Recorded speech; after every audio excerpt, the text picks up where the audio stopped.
Greetings, everybody. Happy Friday night. It is Friday, February 28th at about 9 p.m. here in Zhongshan, China. So, what is that? I don't even know what time that is. I can imagine it's 6 a.m. in Los Angeles. I haven't posted any videos lately because I've actually two things. I've been busy around my apartment, just cleaning, doing random things here. But also, I don't have any new footage to put together. Really, I've got one video that I want to put together about more eating in Zhongshan. I've started that. I should release that soon. But a lot of you have sent me messages and comments asking what's going on. So, because things move so quickly here in China as they are moving around the world. So the question on everybody's mind is, no, first of all, they always ask, they're very kind. How are you doing? I'm doing fine, of course. But how is the world doing? And how is China doing? So the narrative is about what's going on has stepped away from China and has started centering on the Western world and other countries here in Asia and the Middle East. And my message is the same, but don't panic. Fear is more the panic and fear, and the results of that panic are more dangerous than this virus could ever be. So let's start with myself real quick. Just a quick update. I am still on restrictions here at the college campus, whereas I'd say about 90% of my city, Zhongshan, is free to roam. There's still temperature checks going in and out of neighborhoods and gardens, but no one's on any kind of restriction. They can come and go as they please, with the exception of one of my friends who is on a restriction of they can leave. One member from the family can leave once every 2 days. Now, a little over a week ago, I got authority to leave once every 3 days for a few hours. If you're out there, say hello, by the way. Let's check the chat, make sure it's working, and see where everybody's from. After a lot of debate and argument with the college, because in my city, they've actually, oh, great, everyone's here. South Carolina, Ireland. Wow, very great. I love seeing people from all around the world, guys. Okay, so after a lot of debate and argument, well, first of all, in my city, I'm in Guangdong, and Zhongshan is just south of Guangzhou, in between Guangzhou and Macau, on the west side of the Pearl River Delta, across the bay from Hong Kong. It's part of the Pearl River Delta. About 130 million people live in this area. In my city of 3.5 million people, there have been accumulated 66 cases of coronavirus since the beginning. Currently, I don't know how many people are still in the hospital. There's been no deaths, no severe cases, but I do know that it's less than 20 people are currently being, observed. So they've lessened the restrictions around the town a lot, trying to get everybody to come back to work and try to get the economy going again. Because I'm unique in that I live on a college campus, and I'm currently the only member of the faculty that's here, and there are no students here. It is literally just me and security for the last month. I've been living here.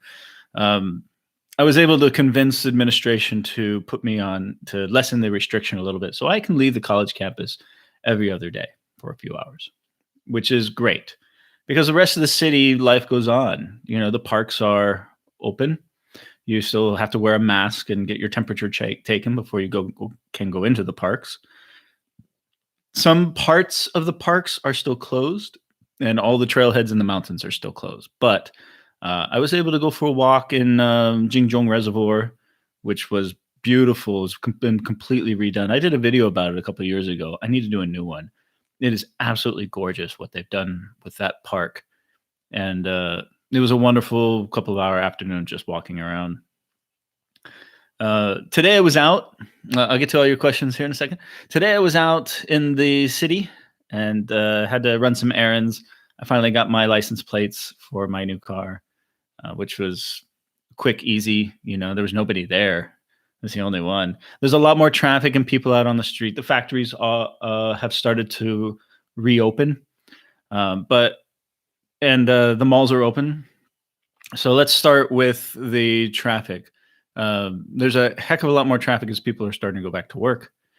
But I'd say about 30%, a third of the shops and a third of the retail shops and businesses have reopened, and that's everything from hardware stores and corner stores and mechanics and things like that.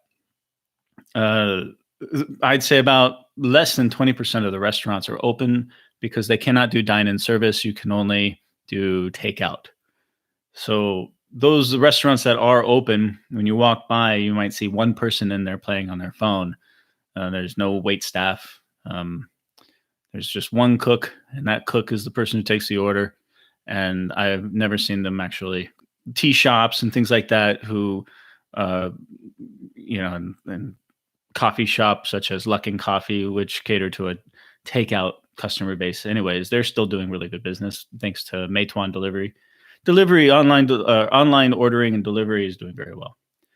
Movie theaters, dine-in restaurants, KTVs, bars, gyms, any kind of entertainment venue is still closed. So the malls have some light food sprinkled in.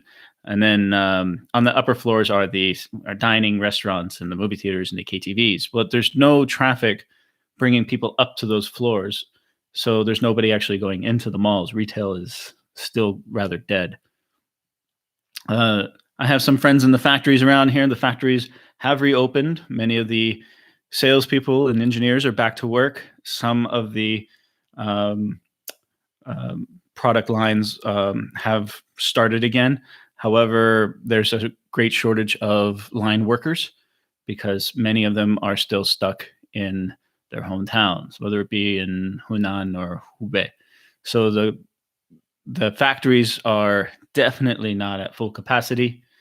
I've heard estimates anywhere from 10% to 50% capacity at this time in my neighborhood. But they are slowly gaining. More and more people are coming back each and every day. What complicates things who have children are now having a child care issue. So if they can work from home online, then they're being allowed to do that. The companies are actually pushing for that. But if they are not, I hope you guys can hear me. Yeah, okay. But if they're not, then they have to go into work and they're having a child care issues. Another thing to think about is many businesses have closed and shut down completely. Now, the government has some tax incentives and have lessened the Social Security burden on these businesses. There's low-cost loans out there to help people get through these difficult times. But there's already been massive layoffs, especially in the ESL industry. Many teachers have been laid off, and they're kind of left out. Nobody really knows. Many of them have left. Many of them have canceled plans to come. And the word that I get is once business starts again, they can reapply for their job. And that's happening not just in the ESL industry, in many, many industries. Many, many people have lost their jobs. It's difficult to quantify. No one can do it yet. The travel industry is just hit really hard. My town is not a touristy town. It's a international business town, manufacturing. So we get a lot of international businessmen that come here. But with travel restrictions the way they are and consumer confidence down, the hotel business has been decimated. The major players such as Hilton, Sheraton, hotels are still shuttered.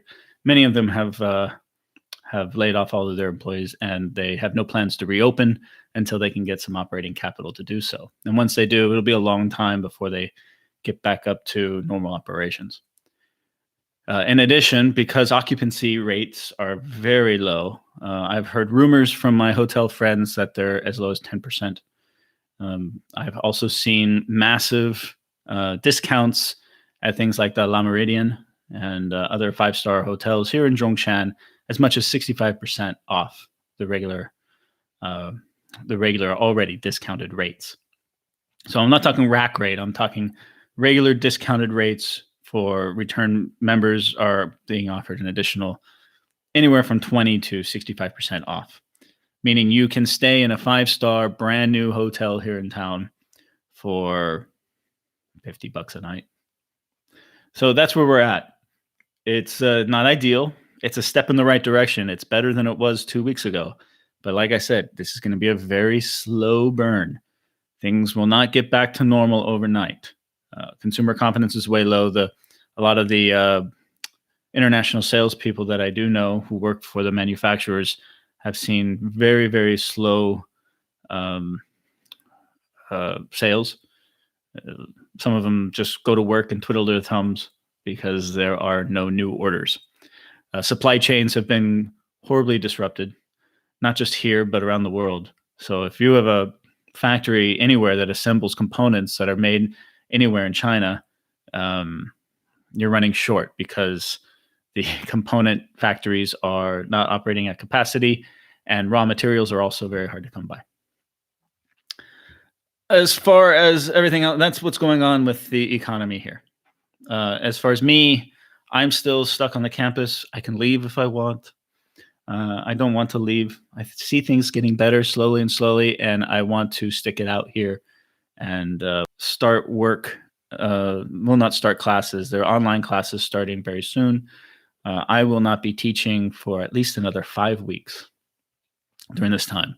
I've been told as late as the end of April, possibly the beginning of April. So I'm twiddling my thumbs here, basically. Learning Chinese, taking Chinese classes, things like this. So with that being said, today I went into one more thing. All the roadblocks are down as far as the major roads, but all the villages still have roadblocks and they're screening people like crazy. I went in to visit a friend. It was very difficult in one part of town today, and I had to give them my passport and name, and of course take your temperature. I mean, the entrance to this tiny little village was guarded by all the young men, and they were guarding it like they were soldiers. I saw a couple of guys, not at this particular one, but other ones that were in fatigues, even though they're not soldiers, but they're made to look like it. They're made to look like authority. They had to get approval for me to go into this village and just visit a friend for a couple of minutes and walk around. And they wouldn't let me drive into the village. I had to park. And they made a specific comment that because I'm an American, they were a little distrusting of me. But, you smile, you talk to them a little bit. You assure them, look, there's nothing wrong with me. I'm no different than anyone else. I actually live here. Here's, I work at this school. So you quickly turn it around. And they let me go for a little walk in the village. Very, very quiet in the villages. I did pass by a couple of garment factories in this part of town that are normally making underwear, t-shirts. It's the industry in that part of town is all textiles. And I noticed that they were just making face masks. I mean, they were churning out those light blue face masks in 3 or 4 of the shops that I passed by. Tons and tons and tons of them. And that's, I guess prudent factory owners are understanding that that's how you can make some money right now, is by making protective gear, because there is still a shortage. So we're going to up that. And if there's a shortage in other parts of the country, China will be providing them, I'm sure, because a lot of factories have changed to manufacturing protective equipment during this time. But that's it. If you have any other questions, please let me know. I have only one video because I haven't really filmed anything lately. I do plan on going back to Jinzhong Reservoir and filming that. That looked really, really interesting. And I have one more food video I can send you guys. But for the most part, I've just been stuck here at home and me watching movies. I'm on an 80s movie kick right now. Old 1980s movies. Is not very exciting YouTube content. but rest assured, I'm okay. Okay, so hi from Ireland. Great, love Ireland. I have a lot of Irish blood in me too. So South Carolina, love South Carolina. Been there a couple times. South Africa, great. Atlanta, wonderful. Um, Good evening from Bangkok. We're originally from New Orleans. Okay. I also have been to Bangkok. Love it a lot. Very good. Stock market is crashing. Yes, it is. Stock market is, I don't invest in stocks. I never have. It's too speculative. And if you're not on the inside, then you're on the outside. And it's, you're always the last person to know certain things. Now, the stock market here in China has not crashed. But everyone knows the stock market, the markets here in China are heavily influenced by government infusions of cash.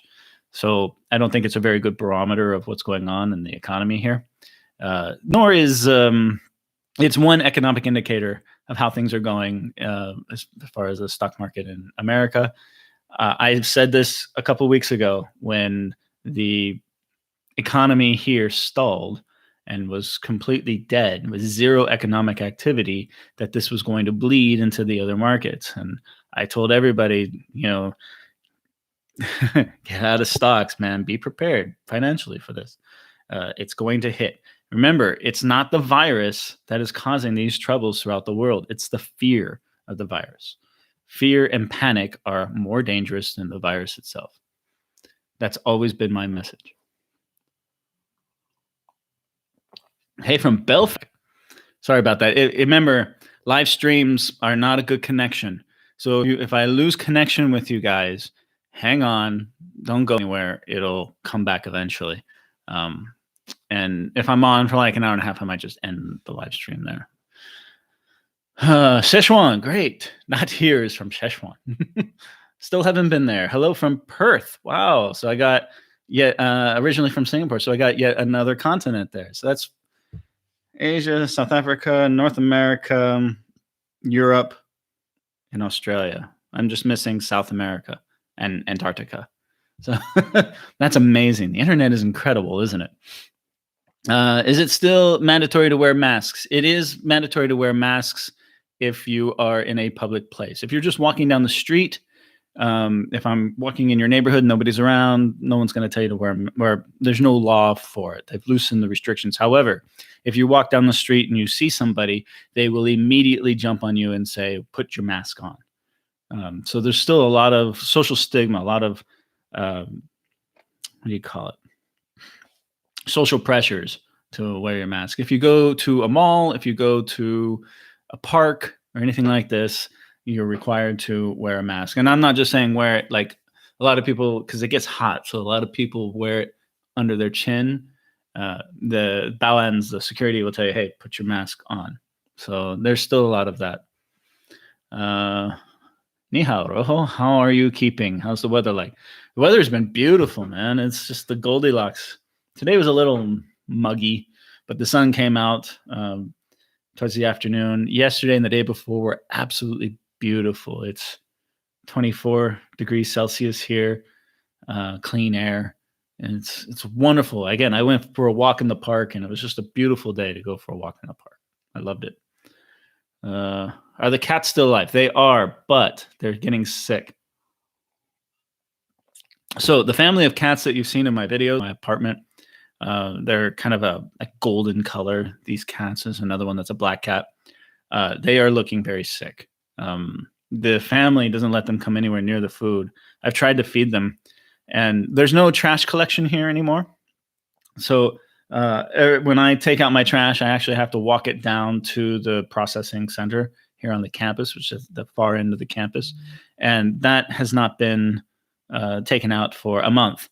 And so it's really, really nasty down there. It's a huge mess. And those cats are feeding on the food or whatever, the trash that's been in there for a month. And I can see that these cats that are walking around are very sick. We try to lock it up, of course. They're very careful with the doors and everything, but they just jump over the fence. And every time I go in there to throw out my trash, I see the cats rummaging through some of the older stuff. And so I'm really worried about them. They're not looking too good. The family of 4 that you've seen, I've only seen the one kitten. I know there's two other kittens somewhere. I haven't seen them. But there's also another group of cats down at the bottom of the hill that the security guards have kind of adopted and started feeding. So they're doing much better. But there are a group of cats here that are very, very sick. And it wouldn't surprise me if, they didn't make it. They're looking very skinny. They sound terrible when they try to meow. It sounds absolutely horrible. They just look really bad. Okay. I still have a job and I'm getting job offers left and right. My jobs are trying to force me to come back. I got word today that some of the training centers are going to open for business halfway through March. They're trying to get, it hasn't been confirmed yet, but they're trying to get approval from the provincial education department to start classes halfway through the month because they're still on the hook for salaries, both in February and March. But at any rate, they will definitely be opening their doors within the next 2 weeks to do administrative stuff, training stuff. If they can't start classes, then the teachers will be expected to do lesson planning and help with recruiting of new students, help with the sales, things like this. So I'm sure that that's what they're going to be doing. Now, there are a lot of foreigners that have left, and the only ones that I know of that have stayed, I know a couple who are just like me, single, no family. But for the most part, most of them have left unless you're married with children here. And I know of one that is planning to come back in the next couple of weeks. And I know of maybe 4 or 5 other ones that have just thrown up their hands and said, I'm going to go look for a job someplace else in Southeast Asia or the Middle East. So, yes, if you can come back to China, great. Now, I did notice today also, keep this in mind. If you're going to come back to China, come back quickly. Because as these things are spreading in the other countries, such as, Italy, Iran, South Korea, and things have slowed down here in China, China is now thinking about putting travel restrictions for people coming into China. So before it was all these countries putting quarantines and restrictions on people who have been in China and coming out of China. Now China's going to close off their borders to prevent people coming into the country. So keep that in mind. If you have a job, come here now, because in 2 weeks, you might not be allowed to come in, depending on what part of the world you are in. So that's a very real thing that's going on. I just saw it in the news right before I started this live stream. So that's another reason why I did not book it to Thailand to sit on a beach for the last couple of weeks, because I knew that even if I could get to Thailand, I might not be able to get back. So it was just a better decision just to stay put, in my opinion. So if you are planning to come here, I'd say come here as soon as you can and just hunker down, get your life squared away, and be prepared for school to start again. If you've got a contract and they're going to pay you for the time, do it. Might as well don't wait. Come back now. You don't know what's going to happen. Remember, I'm not a fan of travel restrictions during this time. I'm not a fan of panic buying and people being scared, but I am very now if you can, because they very well might close the borders coming into China from these other places. Hello, John. Good to see you. Do you have books? I have lots of books.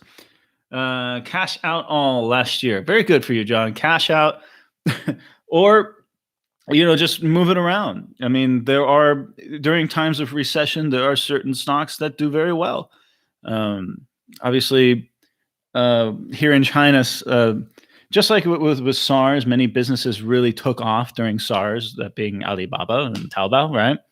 So and what has really sustained a lot of people, a lot of communities during this time in China is the online shopping and delivery, food delivery, things like this. It was already a big part of the culture here is online shopping and food delivery, and it has just exploded over the last couple of weeks during this time. So case in point, you look at these companies like Taobao who are looking to hire more people right now. So where job losses there are in manufacturing and education and retail, you're seeing people trying to hire for different industries that cater to an economy that's in the certain situation that it is right now. Uh, I'm that's a great. But as far as books go, I actually have a good idea for a video that I'll do regarding teaching. People have been asking me, Paul, what do you do about lesson planning? What kind of resources do you have? So I'll put together a video, since I'm not doing anything else, about some of my favorite resources that I use, how I lesson plan, and some of the tools and tricks that I use. Since I've been doing it for a few years now, I've got binders and books full of lesson plans and worksheets that I've made, and I'll do some online resources that I take care of. I have here, just give you an example. This is full of USBs, and each one of these USBs is about 128 gigs, and they're just full of lesson plans and PPTs. And once you build your own, war chest, then you can tweak one or two questions, gauge the students and where they're at, and do an assessment, their skills assessment, and then I can just pull one of these out of my hat and do a lesson right away. So that's one great thing I learned from Ben Teaches English Overseas. He's one of my initial mentors when it came to this stuff. If you don't know, Ben Teaches English Overseas.com. He's got a YouTube channel. That guy has been around the world. He's an old troop just like me. He's very smart and he knows this stuff. Listen to that guy, buy his book, read his book. If you send him an email, he'll respond to you right back. He's an incredible guy, an incredible resource. So I'll make another video regarding my favorite resources for the ESL and how I do things. Okay.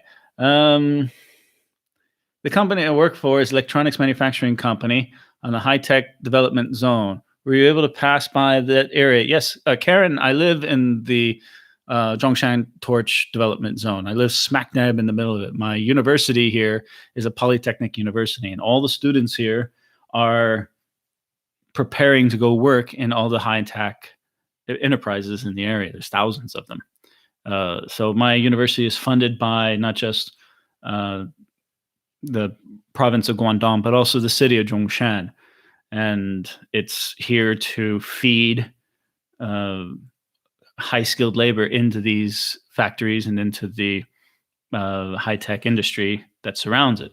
I am the English teacher for that university. So it's I know very well lots of electronics manufacturing companies here. I've worked at them directly. I've taught at the actual factories, many of them.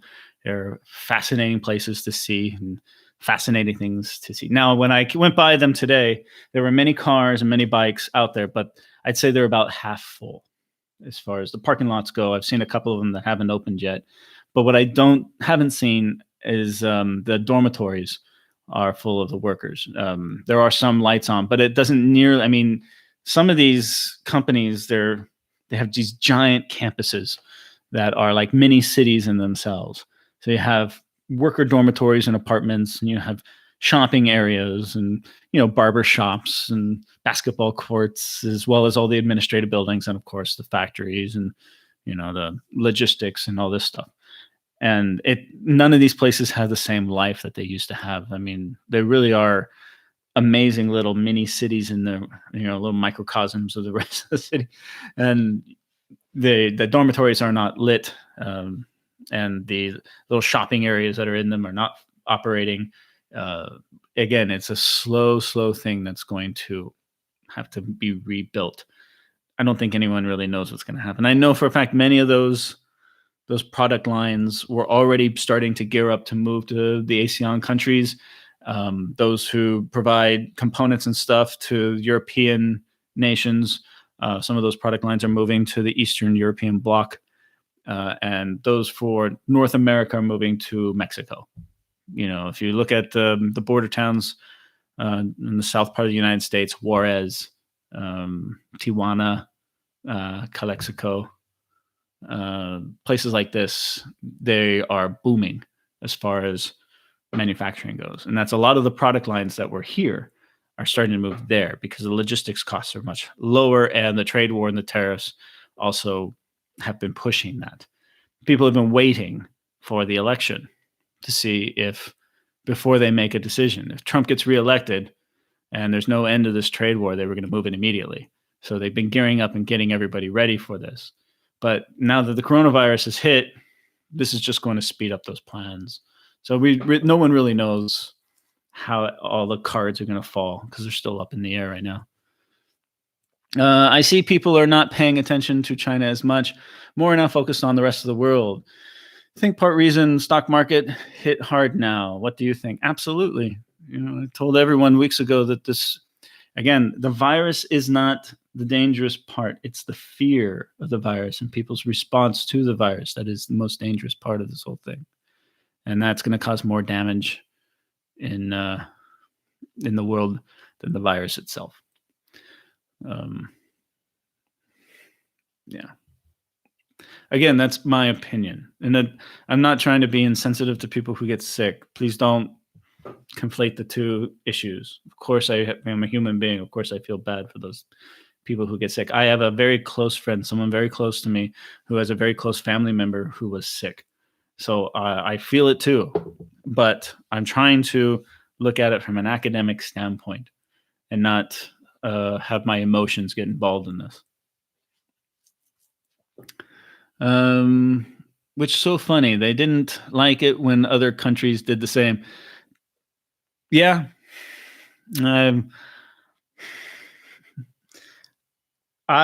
Shutting down travel is more than just shutting down tourism.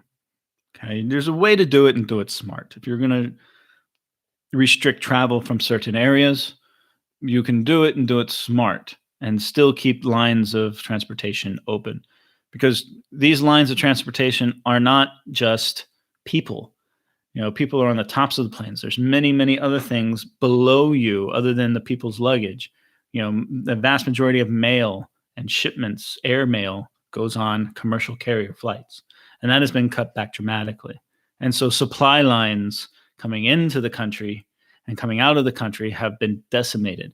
Not everything that's made in China gets on a container and is shipped around the world from the ports. A lot of it goes through commercial airlines that are sitting below you on United, American, Delta, China Southern, whatever airline you're on. That's a huge part of the business. And when those flights have been canceled, then there's a big backlog. And that's why you're starting to see it's not just the manufacturing and delivering a final product or completing a final product. It's actually delivering that final product in a timely manner to where it needs to be. That doesn't always happen via ships and ports. A lot of it does happen through commercial air. That is alarming, even if we have work visa. Karen, I don't know. Let me read for you what I got. Just so that there's no... this is from Guangdong. Okay. So this is from Guangdong today. Guangdong to tighten entry quarantine. As of midnight, February 27th, Guangdong had confirmed one new case, pushing the total number of infected patients to 1,348. That's cumulative, by the way. There have been 7 total deaths and 919 recoveries. So currently you're looking at a little over 400. Excuse my math. Yeah, a little over 400 people that are currently infected here in the province of Guangdong, which is well over 150 million people. And in my city, they haven't had a new confirmed case. Instituting tightened entry quarantine for all arrivals, including Chinese citizens. So if it includes Chinese citizens, it's definitely going to include you who has a work visa. This is going to be devastating to those who work in international trade. This area, a lot of people come here to do business and make deals, and they're not going to be able to, or they're going to have a little bit more restrictions on them. Anyone entering Guangdong needs to report their health condition and agree to undergo medical observation if necessary. The 34th press conference in Guangdong's fight against COVID-19 was held in Guangzhou today. Guangdong today released measures to reduce social insurance premiums for enterprises struck by the epidemic. That's some of the tax incentives that the government is putting in place to help these companies. From February to June, small, medium enterprises and individual, industrial, and commercial households insured in the form of units shall be exempted from endowment insurance, unemployment insurance, and work-related injury insurance fees. So that's, your employment-related fees and taxes for the businesses. The social insurance premiums for large enterprises and other companies shall be reduced by half from February to April. So this is the government trying to lessen the burden a little bit. Under the policy, Guangdong will cut 74.8 billion RMB in social insurance fees for small to medium enterprises. An enterprise is expected to enjoy savings of more than 2 million yuan. Tax. At present, 90% of businesses can be handled online. So all of these businesses with the government, mostly done online now. The government offices were open today. I was able to get the new license plates for my car put on. Again, I was the only one there. Everyone told me go there and prepare for like a couple hours waiting. I walked right in. They put it on. I was in and out in 5 minutes because there's nobody else there. But that's it. Guangdong to tighten entry quarantine. So this is the province of Guangdong. They're preparing. So I said right now it's just anyone entering Guangdong needs to report their health condition, agree to undergo medical observation if necessary. That, to me, translates they'll have to fill out some kind of health declaration. If you have a fever, you probably won't be allowed in, or you will be put in some kind of additional quarantine. And also, I'm sure it depends on where you're coming from. If you're coming from South Korea, if you're coming from America, it'll be all right. If you're coming from South Korea, Italy, Iran, places like this, definitely going to have more scrutiny put on you. This is just today. As things continue to increase and spiral a little bit, and there's a lot more pressure from these other regions, China has endured so much hardship and lost so much in these last almost 2 months now because of this. They don't want to go backwards. And so you can almost guarantee that they will start tightening their entry,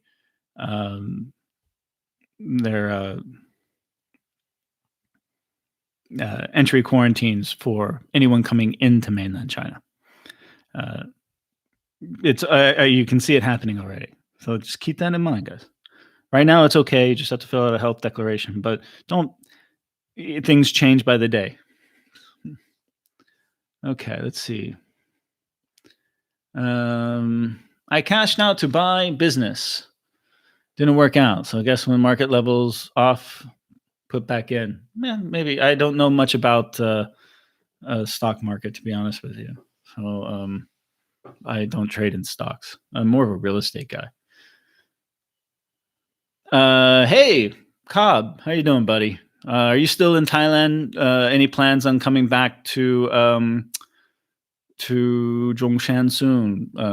Cobb's corner. I think you were in Thailand. You were in Phuket, right? Let me know if you're coming back anytime soon. If you have plans to come back. Media reports test kits are faulty. I've heard that too. The ones in America are faulty, and they got to send them back out. The South African government announced yesterday that they are bringing South African citizens back from Wuhan. While it is nice, it's puts major threats to the country. South Africa will never be able to contain the virus. I've talked about this as well. There might be some issues with it here and there, but if you're on a government sanctioned flight, they should pretty much take care of you, and you're going to put you right into a government quarantine. And those who have the coronavirus, they're not radioactive. This is a debate I've been having with my friends back in Orange County, California, where they have blocked the coronavirus people who are infected from being quarantined on a state-owned rehab site. It's for development disorders in Costa Mesa. It's surrounded by a bunch of apartment communities, but it's cordoned off with large swaths of land. And even if it was the building next door, it's going to be okay.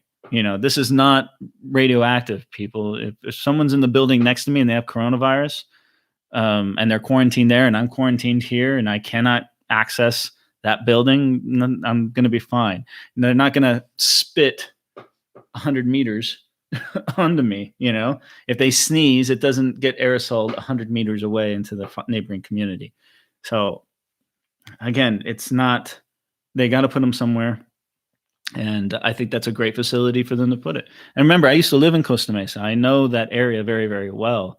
I just think it's a little paranoid to be concerned that much about it. So that's an argument that I've been having with a couple of my friends on Facebook.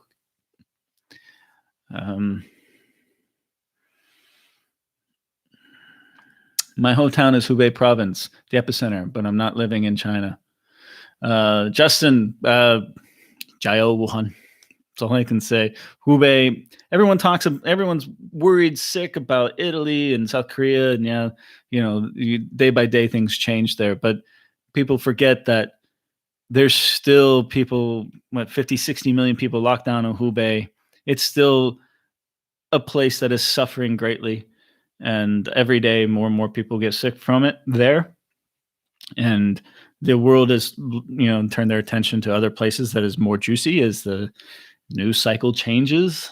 I always said, look, this is on the juicy news cycle right now. It'll change. Okay. So, Wuhan. I haven't been back to Hubei in 5 years. It seems like, hey, Justin, you survived. It seems like the biggest question is what happened when China lifted the lockdown and there's another breakout. The perception is another lockdown would be unfathomable. Maybe. Richard, you got a point, dude.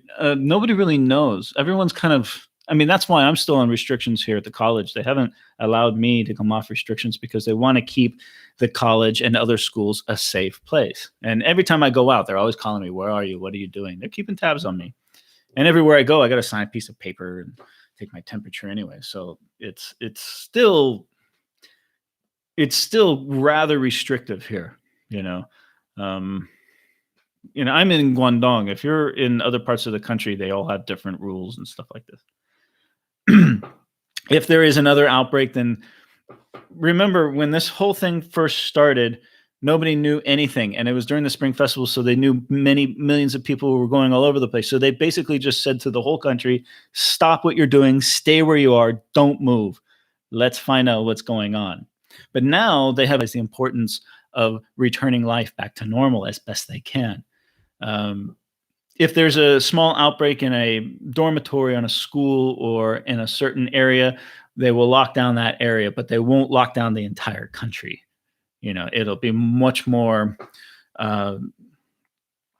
surgical, I guess, in their response. If I look at Japan, they said Japan is going to close the schools for an entire month. They're doing that. They're following the same playbook China followed, which was they've got little pockets here and there, and they don't know everything. So they basically said, everyone stay where you are. We're going to try and control this and find out what's really going on. And then they will, slowly peel the onion back. That's my opinion of what's going on. Has your university advised you to work online? No, they haven't. Remember, I'm an oral English teacher, and I've been told that I will not be teaching online classes. However, I do have to submit all of my lectures, but that could also change. So right now I'm expecting to go back into the classroom probably in April. I am not being expected. Now I have friends who work at middle schools and elementary schools and private institutions here, private schools, and they're all teaching online all throughout the country. Because I'm not your typical English teacher, I'm a lecturer. It doesn't really translate to an online environment so much. So it's still up in the air. And I believe next week they will have more meetings and they will give me more direction. So I'm still here. Excuse me, last beer. So just one little beer. Oh yeah. All right, put that over here. And I have a little bit of this chocolate left. This was a gift from a friend. Marlboro Sea Salt and Caramel Brittle. Whitaker's from New Zealand. This is just decadent. I have no idea how much it cost, but I don't think it was cheap. So I have just a couple pieces of this chocolate left and my beer. And I have this. It's I'll show you this. This is also a gift from a friend just today. It's a fried cracker, like a rice cracker with some peanuts, and it's got a little bit of a spice to it, man. But I have no idea what you call it, but it is damn good. It's just a great little snack to eat with your beer, and you can see there's some seeds and some peanuts in there, homemade, and it's from Hunan. And of course, Hunan is my favorite type of 70s this weekend where I live. I'm assuming that's Fahrenheit. I'm going to hang outside with my 7-year-old grandson and try to take a break from the virus. Great. Please do. Get out of the house. Go get some green therapy. Go to the park. Go for a walk. Enjoy the clean air. The air all around China right now is very clean as it moves into spring. And, get some fresh air. See other people, say hello to your neighbors, try to have some sense of a normal life. It's not just good for you, it's good for your children too. It warms the heart when I see families out at the park, having a picnic, a KFC, a bucket of KFC chicken sitting on a blanket on the grass in the park, all of them wearing masks, of course. But it's wonderful to see that again, I'm tired of seeing people celebrating their birthdays alone on WeChat. My hometown city in Hubei haven't seen new cases for a week. That's great, Justin. I'm very happy to hear that because they stopped testing. No, that's not the case. They have plenty of tests and they are still testing. If you go into any city, remember, they're taking your temperature everywhere you go. When you leave your temperature, I got my temperature taken maybe 6 or 7 times today. And if they flag me as having a fever of any kind, then I'm refused entry. So what I have to do then is go to the hospital or a clinic and be tested.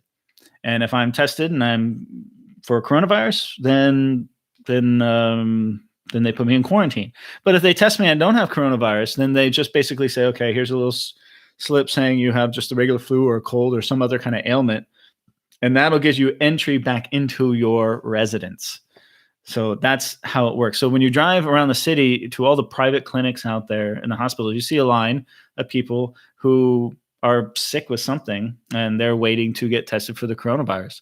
So people are getting tested regularly still all throughout the country. So it's not that they're not testing or reporting. Things have worked. I said it before, quarantine isolation is the best way to nip this in the butt, and it has worked. It has been at a great cost to this country. People have been suffering like you wouldn't believe in other ways other than the virus itself. But they basically asked the experts, said, what's the best way to get rid of this as fast as possible? And they said, lock everybody down. And that's what they did. So they have a plan. And this was all a pre-written plan to begin with. They learned a lot of lessons from SARS, and they started putting that into play. For example, the threat level.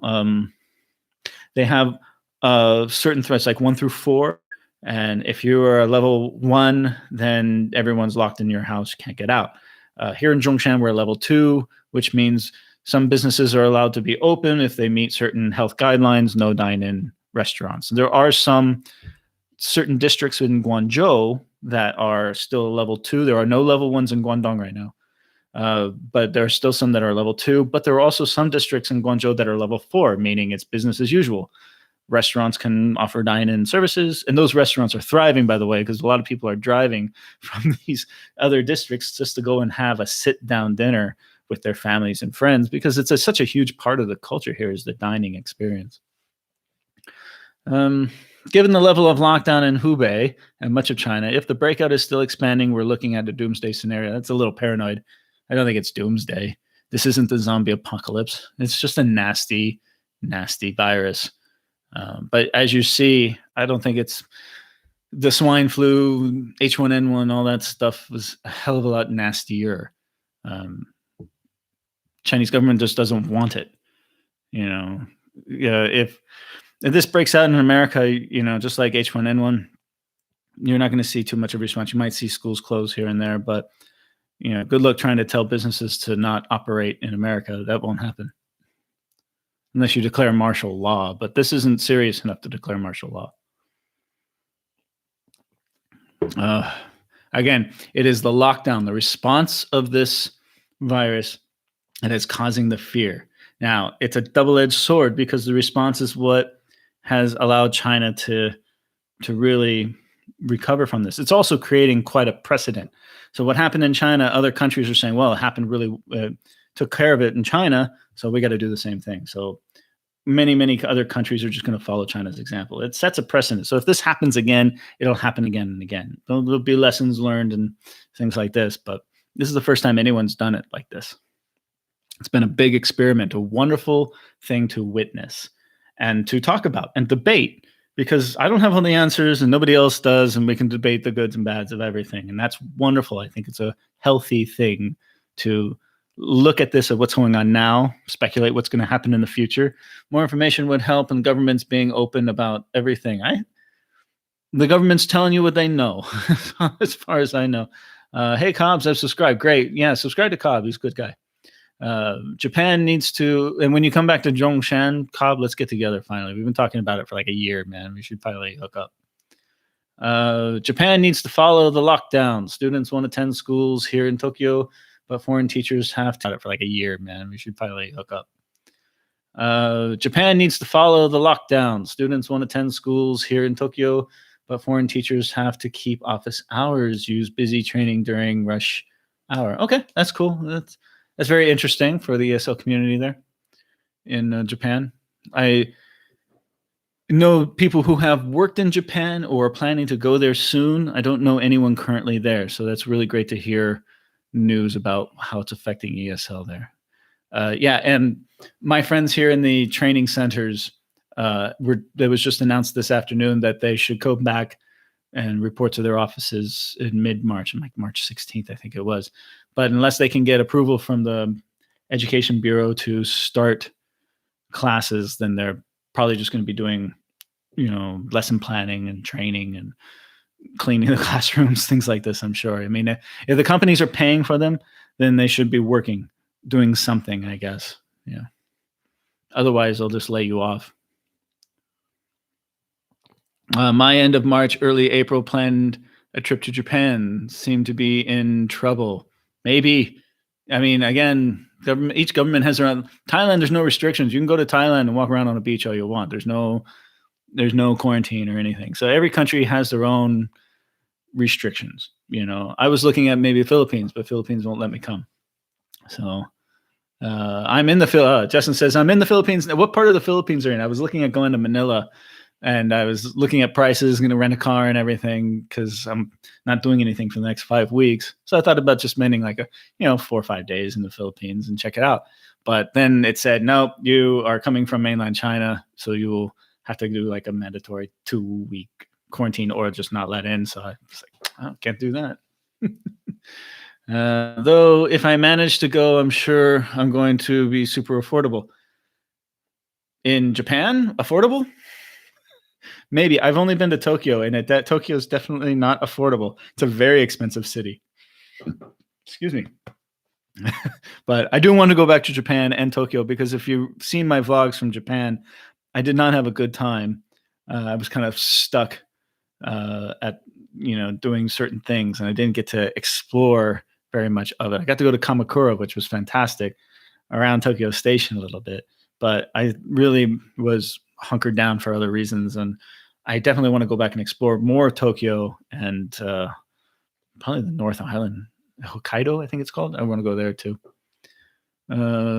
Gee, are you coughing? Yeah, I drink my beer and went down the wrong pipe.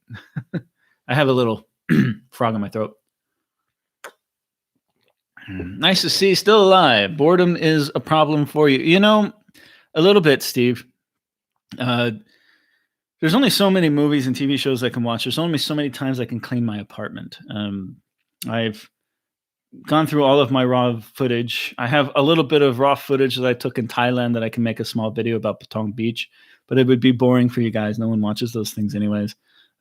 Just got a great idea of making another video here, and I have a food video. So editing videos is kind of been off the back burner. That's why I love doing these live streams. Played my guitar a little bit, exercise, go for a run. But even running around that track is so bloody boring. I can't do it anymore. It's killing me. I love now that I can get off the campus once every 2 days.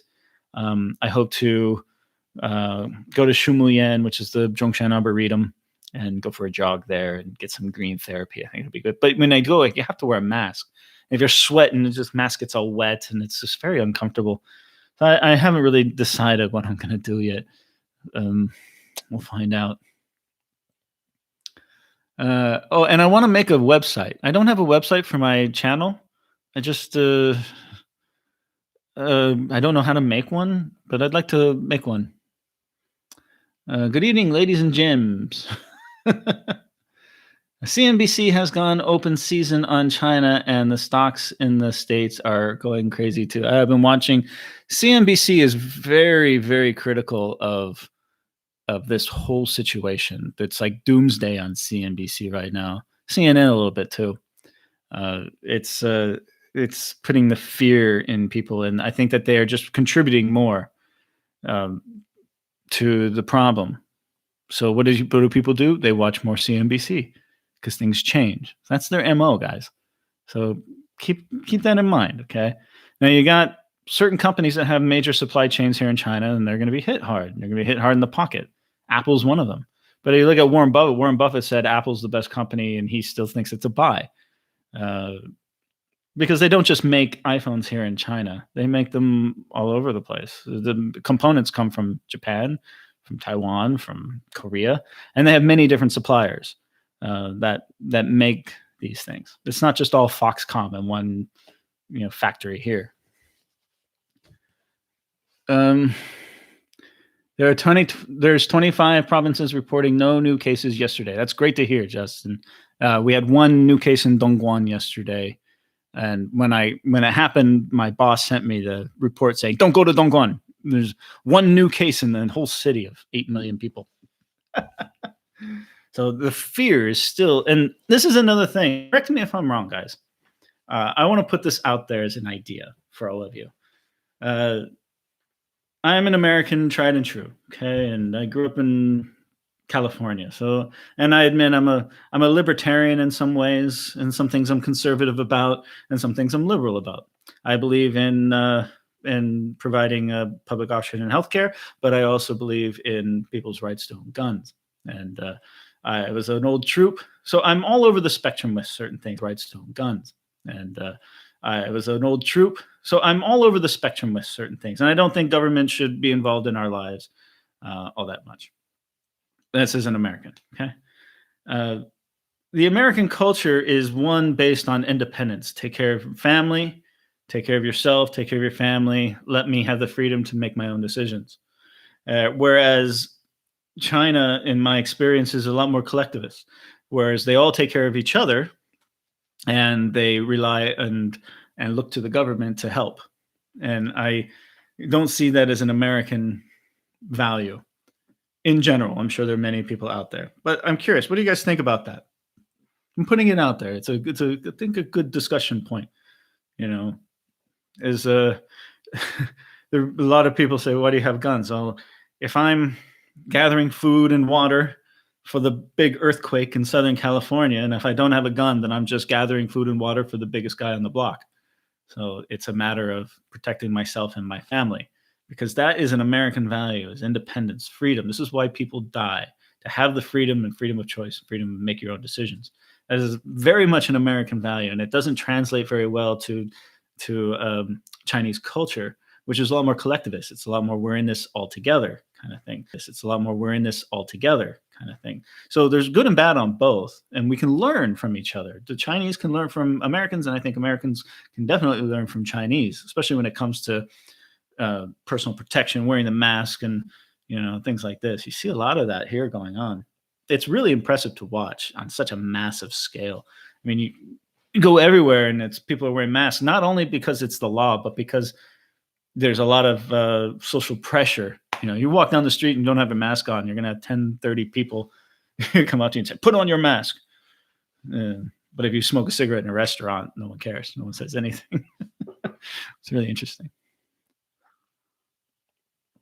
Um, Guangdong has only one new case yesterday, considering mass migration into the province.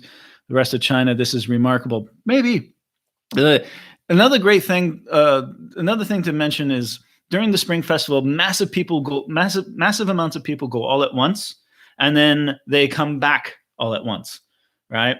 Well, what they've done here is they've extended the Spring Festival, and then they've extended the amount of time it takes. I know many people are still in their hometowns. I haven't come back to work yet, and that's by choice. They're welcome to come back, but their business isn't open, or there's no need for them to come back. So they've spread out the migration for a longer period of time. That means less crowds at the train station, less people on the trains, less people on the buses, things like this. And that has also been very effective in helping to eliminate the spread of this.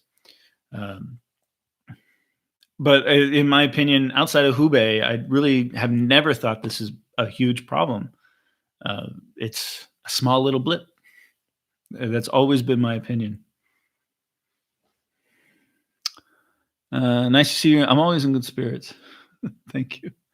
Heard a guy last night telling his viewers to get ready for martial law. Way overboard. Absolutely. They would never, for this, they would never declare martial law in America. That's something for like Ebola, something that has a death rate of half the people. This is nothing like that. This is a nasty case. In my opinion, it's a nasty case of the flu. There's no way that, and good luck trying to declare martial law across the entire country. The governors are going to call out the National Guard and quarantine major cities. That would never happen, man. Again, I was only in Tokyo and I was in the center of town, so everything was ridiculously expensive. Transportation, the train, everything is really expensive there. The hotels were insane. But I also heard that if you just go a little bit outside the country, outside the major cities, things are much more affordable and a lot prettier too. Tokyo is just a city; it's concrete jungle, beautiful parks. But when you walk down any city street, it's just a city street. It's concrete. There was a video of you barbecue outside. Is that something you made or something you can buy? Great question. You can buy it. They come in two sizes. There are these one-off little barbecue things in the camping section at Decathlon, and it costs like 25 RMB. And you just light it, and the charcoal, it's got charcoal in it. I've used it many times when I go camping or hiking, and I got one more. I'll do it again. It was a great little thing. You make dinner for two on it, basically. Well, the fundamentals of world economics have been questionable for quite a few years already. So maybe this is just a straw that breaks the camel's back. I love this stuff, Richard, man. I love being a student of geopolitical macroeconomics. It's really interesting things. I've been a fan of it my whole life. Read the book, The World is Flat by, oh God, I can't remember the author now. Oh, man. Pulitzer Prize winner, Thomas Friedman. The World is Flat by Thomas Friedman. He's done additional. I read that one back after when I finished high school and when I was going to college, and it changed my life, changed my perspective on the world. And I've been a fan of this stuff ever since. And there are people who are much smarter than me who make a living studying this stuff every day, and they still can't figure out what's going to happen or what's going on. So that's the beauty of it. There's so many different economic indicators out there that you can point to. You can point to one, CNN or CNBC, saying the world is coming to an end, but then you have some rational guy coming on saying, don't panic. We don't know what it's going to be. It'll probably just be this. So you have two different opinions from two different experts. So I love it when people say experts say this, and I say, well, these experts say that. The truth is in there somewhere. And the correct answer is nobody really knows. So what's the point in panicking? What's the point? I profited 12,000 yuan from the mutual fund over the month and lost 6,000 in the last 2 days in the stock market in on a free fall. I told all my friends and family to not have any exposure in the stock markets. I don't even Chinese stock market, no stock market. I don't like stock markets.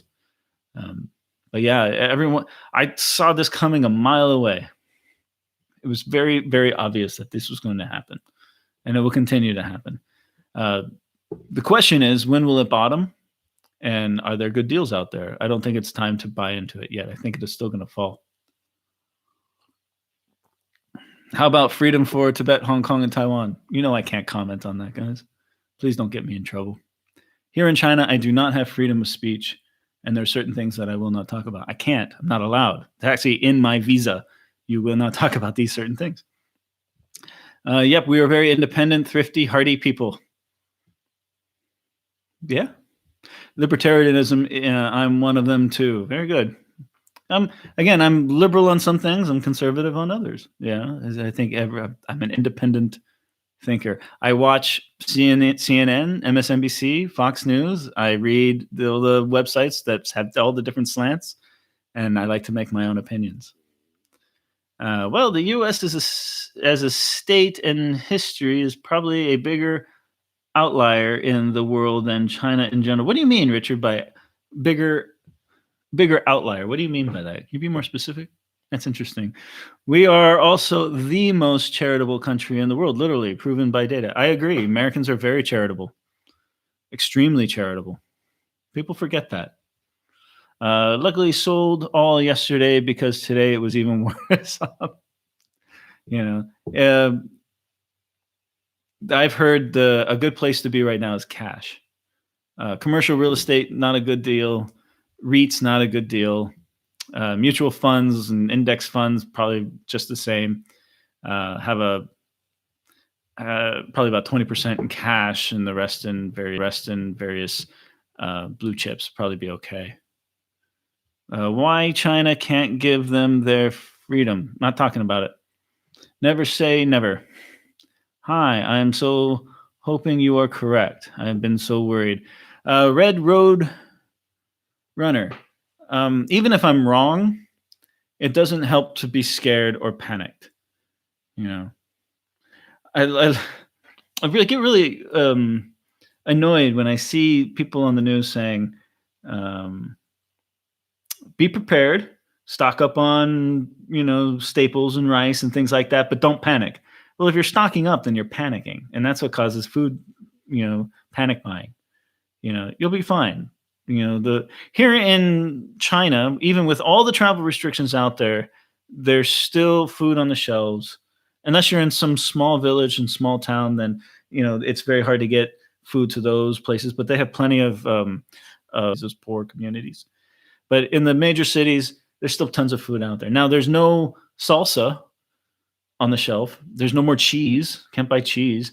So there's no international goods. The international goods are not coming in, and that's fine. I don't expect them. That's a luxury. What is still there are eggs and plenty of fruit, plenty of vegetables, and plenty of meat. There's plenty of food for all the people here. I'm so hoping you are correct. Okay, I won't lie. I bought masks a month ago, paid $38 for them. Looked at the same seller. Now they're asking $500 for them. Masks won't do anything for you. The only reason why I wear a mask is because I have to. And it gives everybody else around me a lot more security. Makes them feel a little bit. If someone's not wearing a mask and they walk by me, it doesn't scare me. It doesn't bother me. It's fine. It doesn't worry me at all. Well, you should be more worried about your hands and where you press things. The elevator buttons, handrails on the escalators, products in the supermarket. So many people are touching these things. That's what you should be more worried about, not wearing a mask. It's optics. Didn't know. Apologies. Yeah. No apologies needed. I have my opinions on all of those, just like everybody else. But there's certain things I'm not allowed to talk about, and I won't. It's not my place to talk about it. I'm a guest in this country. This is not my country, and it's not my place. I wouldn't go to a neighbor's house and critique their furniture. My parents taught me better than that. And the people here have treated me with nothing but respect and kindness. And I can't comment on things that, number one, I probably have no business commenting on. And then I don't have enough information. I'm an armchair critic, just like everyone else out there. So, but it also states that a condition for me being here is that there's certain things that I won't talk about.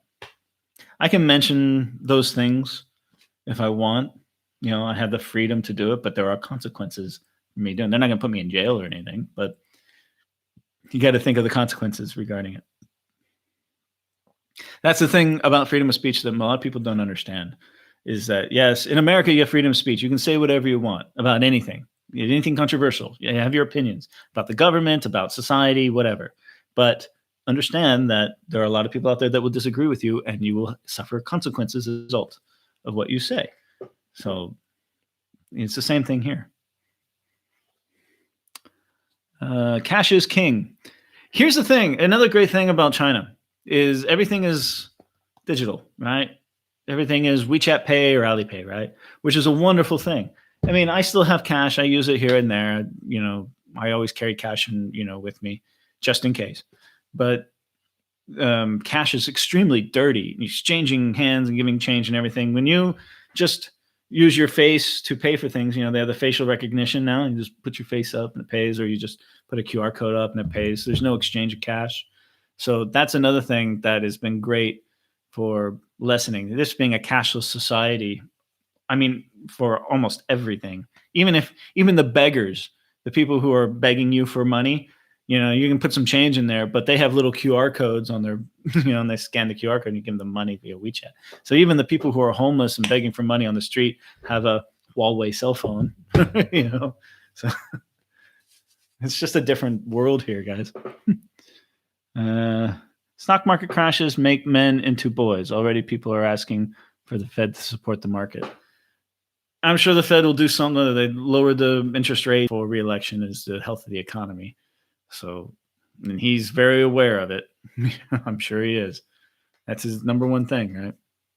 So I'm sure the central banks all throughout the world are going to be doing this, by the way. So it's not just American central banks and the Chinese central banks. You have banks all throughout Europe that are gearing up and preparing to prop up the markets where they can, because they know if they're going to lock things down, it's going to be rough on the economy, and they don't want things to spiral out of control. So they got to mitigate it the best they can. I haven't seen Panic Buying, thank goodness. Yeah, please. I hate if I saw that. Any good Chinese movies or shows you recommend? I don't know Chinese TV shows. I don't have Chinese cable, but I do enjoy Chinese movies here and there. My favorite Chinese director is Zhang Yimou, who his latest movie was called Shadow. You look it up. It came out last year. It's got an incredible. He's a visual artist that has been doing this for like 20 years. He's got a couple other. He did The Great Wall with Matt Damon. That wasn't his best movie at all. In fact, it was kind of lame, unfortunately. I think the American studios got involved in that one. But he's done House of Flying Daggers. What's another one he did? Yeah, he's incredible. He's my favorite Chinese director. Li Ang or Ang Lee is another great director. I've been seeing a lot of his old movies. Let's see.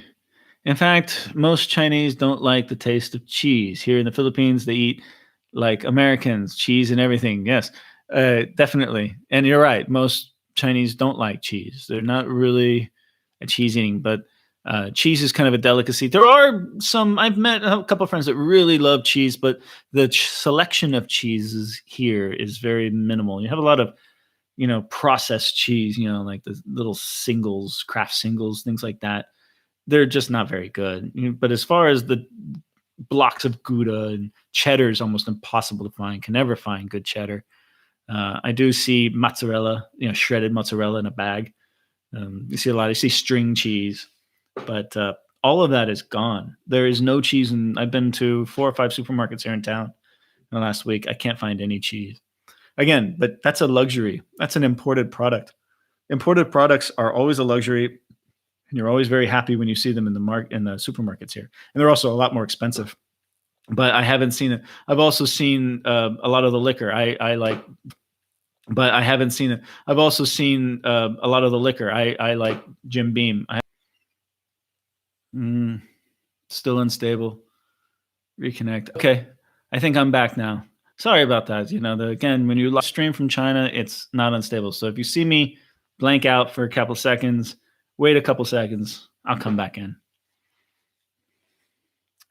Let's see what else we got. Here in Australia, people are so afraid about Chinese that all the Chinese commercial neighborhoods are getting empty. As you said, people should be afraid about their hands. Don't we need information? Yeah, but and it's sad to see. I mean, Chinatowns are emptying out. The restaurants that I know of and in LA are being supported by the local Chinese communities there. But if you got, I know I saw something in, I used to live in South Dakota and the Chinese restaurant there closed because no one was going. That's in South Dakota. Come on. There's no coronavirus there. I don't even think there's any Chinese. There might be a few Chinese people there, but I think that Chinese restaurant was ran by white people. I know which one I'm talking about. But it closed because there was no business. People were afraid to go. That's a little paranoid. That's a little lame, in my opinion. I have bought silver for years, mostly antique and flatware. So maybe that be my retirement now. Well, precious metals are always, you know, I don't know much about it. I always hear precious metals are always a good investment, but I also know that Bitcoin and some of these other things are becoming very attractive right now. By the way, I'm a silversmith by trade. Oh, yeah, cool, very cool. I only watch shows via streaming services like Netflix and Amazon. I wrote down the directions you said. What directions did I give you? I'm curious. Uh, I don't stream Netflix or Amazon here because the connection is unstable. So I can get it for maybe 20 minutes and then freezes on me. So that's not how I have to download them.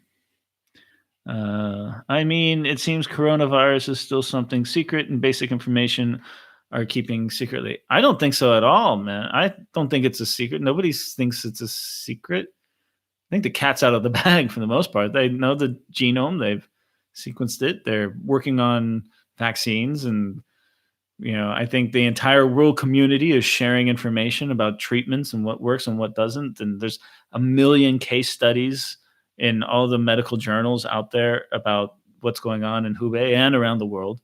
The news media is all over this. It's a rabbit hole. So once you start learning about one thing, then you have to learn about everything else. And so I think with between social media, there's a lot of false information out there, but between social media, the internet, the media, and how legitimate medical information is shared between professionals, I think that this is a very well-known novel coronavirus. That everything new is known immediately throughout the world, it seems. Not sure when you read directions. I wrote down the directions. Hmm. Maybe Chinese creation. I don't believe that. I don't believe it's a Chinese creation. Look, I did plenty of NBC warfare training when I was a soldier. There's no way that this would ever be some kind of biological weapon because it would be the weakest biological weapon you could possibly imagine. And there's so many other things out there that are, that are a hell of a lot more deadly. That is much better to use as a biological or chemical weapon than just a really nasty, case of the flu. So I don't buy that at all. I think that's a conspiracy theory. They say the bioweapon from a lab in China itself or that of America. That's not true. It's, I can't believe people are still sprouting that. It's ridiculous. I'm looking to see if those movies from the directors are available to rent on Amazon. They are. Those directors, Zhang Yimou is very, very popular around the world. Chinese movies are not popular unless they're Hong Kong movies in America, but Zhang Yimou is one of the most well-known ones here. So check him out. He's incredible. Sorry, director, not directions. Directors, not directions. Sorry. I'm headed to the metro. Hope they don't lock us down. Oh, you headed to Kansas City KC Metro. Kansas City Metro? Yeah, don't know that one. Sorry, guys. Directions. Okay, with that being said, I've been online for almost an hour and a half. It's great to catch up with you all. Thank you all for the comments and the messages that I get. People have been, because I haven't posted anything for a few days. People have been wondering, "Are you okay?" I'm okay. Things are getting better every day here. If I were to get sick or something, I would make a video about it. If I got the coronavirus and I was put into quarantine, you damn well better be sure I'm making a video about it.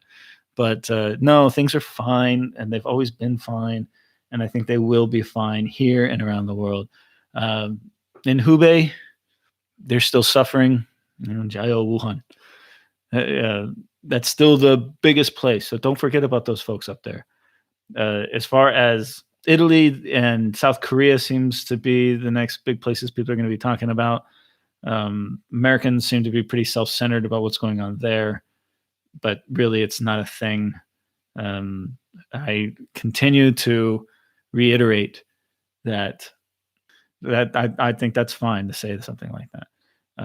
But the number one thing that you should fear is panic and fear, because it's the response and the way that people react to this that is going to be more devastating to your life and to everyone's life than the virus itself. And that's, again, my opinion, but I've been sprouting this opinion since day one, and I feel very strongly about it. But I could be wrong. I'm just an English teacher vlogger, right? All right. But thank you, everybody. It's wonderful to see you. Cheers. Happy Friday night. Be safe. And as I've been watching 80s and 90s movies, I just saw Bill and Ted's Excellent